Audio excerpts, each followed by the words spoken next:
அப்படின்னு. அதனால சொன்னார், மலர் மிசை ஏகினால் மானடி சேர்ந்தார், நிலமிசை ஏகினால் நீடு வாழ்வார்ன்ட்டான். இறைவன் எவனுடைய இதயத்தில் குடிக்கொள்றானோ அவனுடைய வாழ்க்கை நிரந்தரமா இருக்குண்டா. எவன் இறைவனை இதயத்தில் வைக்கலையே அவன் வாழ்க்கையே இங்கே இருக்காதுறான்ட்டான்.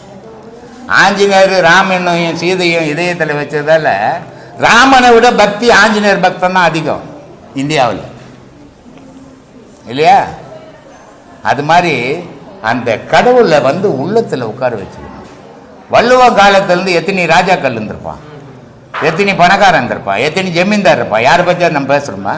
ஆனால் வள்ளுவனை பற்றி பேசுகிறோம். சோறு இல்லாத இருந்தவன், சோறு இல்லாத சுற்றி இந்த பட்டினத்தாரை பற்றி பேசுகிறோம், பணக்காரனை பற்றி பேசுகிறோம், பட்டினத்தார் காலத்தில் இந்த ராஜாவை பற்றி பேசுகிறோம். ஏன்னா மகான்கள் அழிஞ்சதே கிடையாது, மனுஷன் அழிஞ்சு போயிடுவான்.